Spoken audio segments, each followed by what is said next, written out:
So what we want to look at today are infinite limits. And these are, if you remember, the ones that I mentioned were kind of the debatable ones, depending on who you talk to. Some people will say that these limits do not exist. Some people will actually say the limit is infinity or negative infinity. We're going to look at it kind of as both here.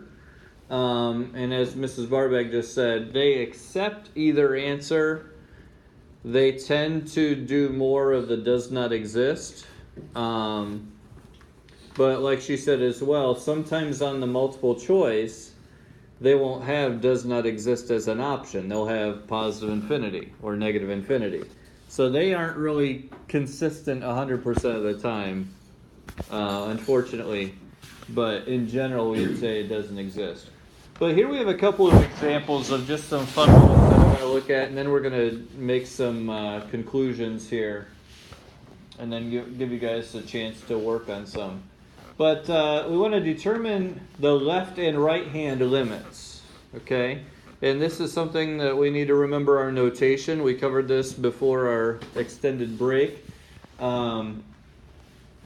So we are finding, if you remember the notation, as x approaches 2 from the left, we would say the limit as x approaches 2, and how do we show it's from the left? Put a negative there after the 2, good. Of f of x. And then we want to find the limit as x approaches 2 from the right. There we put the little plus sign of f of x. Okay? Now, understanding what these look like is helpful. What do we have in this case at 2?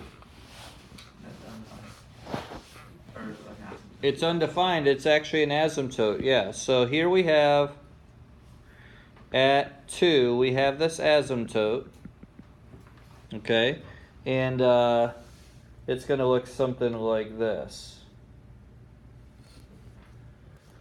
Okay. Approximately like this. Okay. We have a horizontal asymptote at 0, if you remember that from last year. So, as x is approaching 2 from the left, what is our function approaching? Yeah, our function is going to negative infinity, okay? Negative infinity, let's make that a little nicer. Negative infinity, or we could say that it does not exist because it's going to infinity, okay?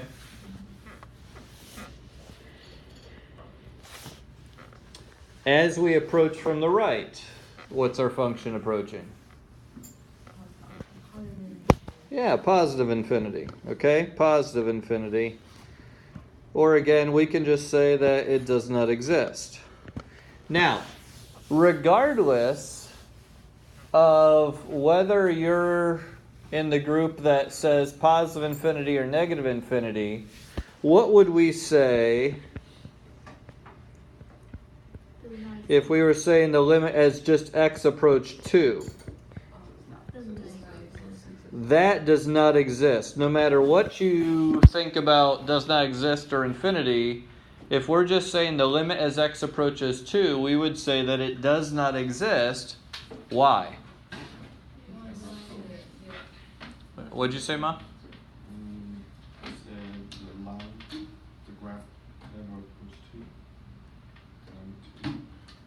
Well, x does approach 2, like from the left we're approaching 2, but it's going down here. And we're approaching 2 from the right, but it's going up here. So why would we have to say this?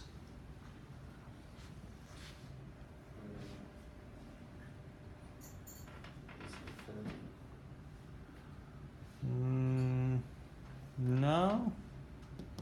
The right hand limit has Wait, what were you saying? the right hand limit has to be equal to the left. That's the key. Even if you are the type that is putting negative infinity and positive infinity, for this answer, we would have to say the limit does not exist because the left-hand limit and the right-hand limit are not the same. From the left, it's approaching negative infinity. From the right, it's approaching positive infinity. So we have to say it doesn't exist as x approaches 2. Okay, does that make sense? It's been a little while since we did that rule there, but yes, question? How do you know that the picture is? Is correct? Yeah, how do you know the picture is correct? Because I wonder if there's a test question like this. So are we going to use our calculator? You will be able to use the calculator for graphing things. Okay, I know what this is because do you remember? You remember our parent function, the 1 over x, looks like this. Yeah, I know this. Okay, so the minus 2 simply shifts it over to the right 2 spaces, and the 3 on the top stretches it vertically, times 3. So I just shifted it over and I drew it a little more stretched out. So it doesn't have to be exact when we're doing this kind of thing, as long as you can recognize what's going on in the graph. So are we going to remember all of the parent functions? I hope so. Oh my god. We'll use them. But again, you'll be able to use your calculator for a lot of stuff. Okay. All right. So let's look at example 2 here. We want the limit as x approaches 1 from the left and from the right. Okay. Why don't you guys try this one on your own here?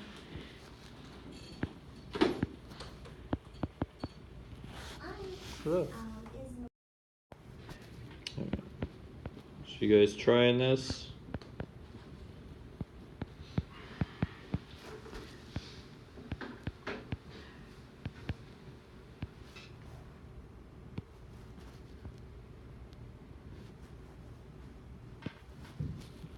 It's the same as the one above, actually.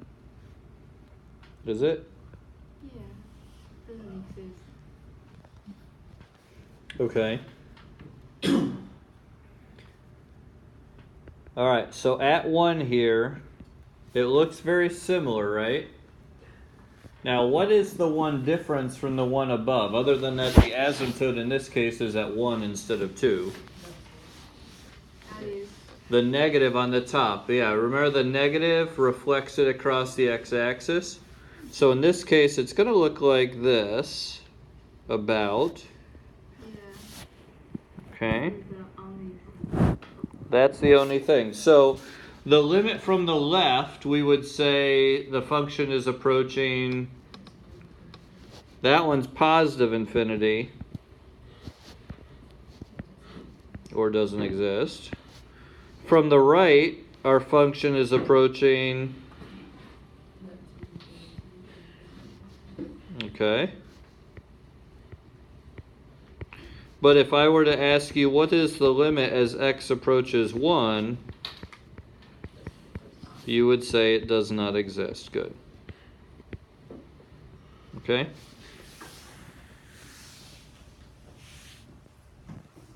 Okay. So those are 2 basic transformations of that parent function, the reciprocal function. But you can see here how the limit changes, and but in both cases the limit as we approach the asymptote does not exist. Okay?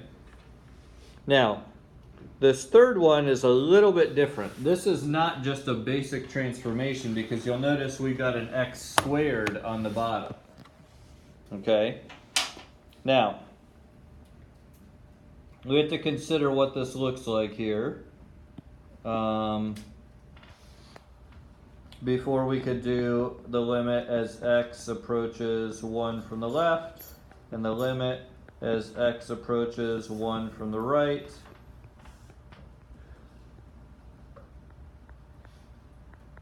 Again, this is the type that you would have your calculator to help you with.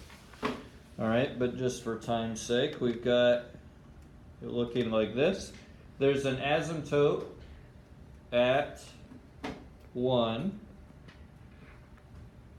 The negative in the numerator reflects this across the x-axis, so it goes like this. Do you have to know how to build these graphs without a graph calculator? This, no. Okay. However, this one is very similar, but what the square does is it pushes both parts of the hyperbola down on the bottom in this case. Rather than having them kind of on opposite corners, they're both up or they're both down. The negative in this case makes them both going down. Okay? So, as we look at this one here, what's the limit as we approach 1 from the left? Negative infinity is not. Yeah, negative infinity. And how about from the right? There we go. So if I asked you for the limit as x approached 1, what could you say? Yeah. In the previous ones, it was approaching infinity, but it was approaching different, positive versus negative. Here, they're both approaching negative infinity. So we could say it's negative infinity, or, again, does not exist. All right, so let's generalize this a little bit here, okay? Let's generalize this, and then we're going to look at vertical asymptotes a little more specifically, okay? Some definitions here. An asymptote, if f of x approaches infinity or negative infinity, as x approaches c from the right or left, then the line x equals c is a vertical asymptote of the graph. Okay, that's something that you've worked with before, vertical asymptotes. However, do make sure that if you are asked for an asymptote, that you give it as the equation of a line. Don't just put 1, all right? That's not an asymptote. X equals 1 would be an asymptote, okay? Now, with vertical asymptote, we have h of x is f of x over g of x. Notice here how we identify an asymptote. G of c is 0, but f of c is not 0. That's key. Okay? If f of c equaled 0, 2, what do we have? Nothing. A hole. Okay? Then there is a hole, and remember we call that a removable discontinuity.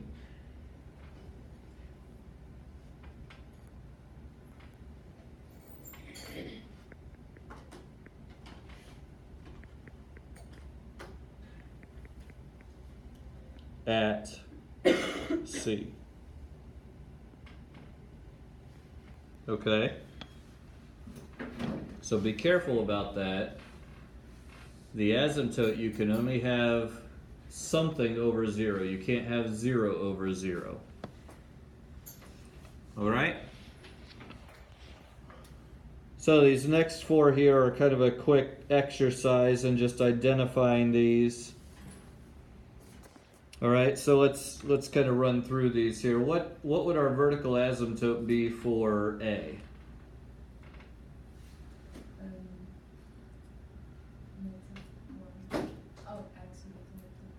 Very good. X equals negative 1. X equals negative 1. It's our vertical asymptote. Okay? Why did you put x equals c? Oh, c is the word for asymptote. C is it's just some number. Oh. Okay? It's some number that makes the denominator equal 0 but won't make the numerator equal 0. So like in this case, that number is negative 1. If I plug in a negative 1, my numerator still equals 1, but the denominator is 0. Okay? Okay? How about B? 1 and negative 1, okay? If you have x squared plus 1, that doesn't factor, but the bottom factors into x plus 1 and x minus 1. So our asymptotes are x equals 1 or x equals minus 1. Okay, we have two asymptotes in that case.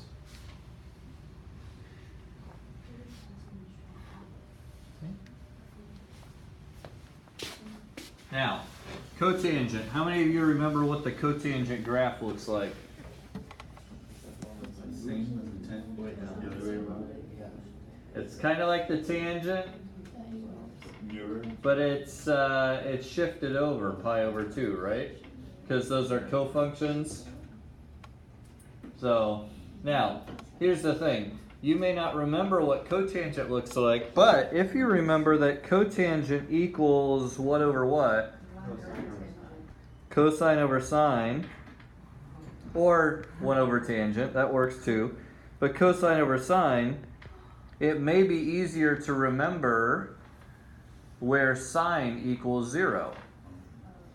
Okay? Where does sine equal 0?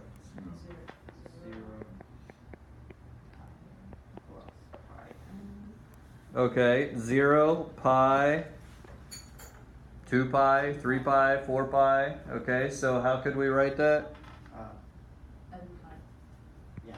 Yeah, n pi or pi n. Good.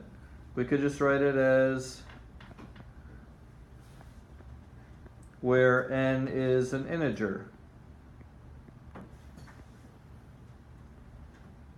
Okay? Where n is an integer. So we have an infinite number of asymptotes wherever sine equals 0. Okay. By the way, if you ever have to sketch the cotangent, remembering this will help you. Okay? Remember which one is on bottom. Sine's on the bottom, so the asymptotes are where the bottom is 0. Okay? All right, how about our last one here, D? Do you have to keep checking to see if the numerator will also equal 0? Yes, you should check that. Okay? What's one way that we can tell that, though, in this case? It is cosine of the half pi. Okay, cosine equals 0 at the pi over 2, 3 pi over 2, 5 pi over 2, 7 pi over 2. That's true. So they never actually equal 0 at the same time. Cosine and sine. Alright? How about D, though? Suppose we simplify them. 2 and minus. How would you simplify them? So on the top side of it,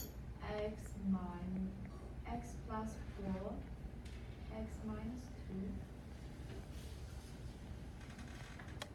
2. Okay. And on the bottom is x plus 2x minus. Okay. And that will be x plus 4 over x plus 2. Yeah, because those cancel out, right? So where's our asymptote? Not at negative. Negative. At x equals negative 2. Positive 2 is just a hole. Oh. Okay? There's a hole in there, but that's not going to give us an asymptote. So we only have one asymptote in this case. Okay? Yes? If you plug in positive 2 in the simplified version, it won't give you 0. If you plug in positive 2 in the numerator, you'd have 2 squared plus... No, the second one. You'd have 6 over 4. Oh, whoa. Okay, so that's why we call that a removable discontinuity. When you reduce out the x minus 2 with the x minus 2, you just removed that point of discontinuity. So the function that results, x plus 4 Like we do the limit over x plus 2, that is continuous now around 2. Okay. We removed that point of discontinuity. Okay? Originally, though, we got 0 over 0. Okay? So that's how we knew that 2 would have produced a whole, because you had that factor of x minus 2 on the top and the bottom.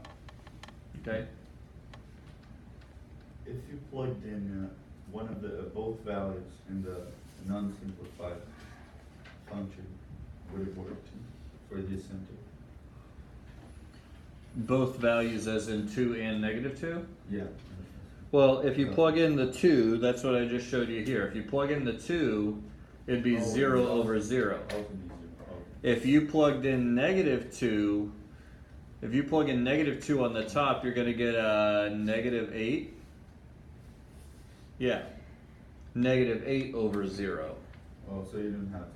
So that one, yeah, that one does give us an asymptote because it was something else over 0. Okay. Okay. Any other questions on these? All right.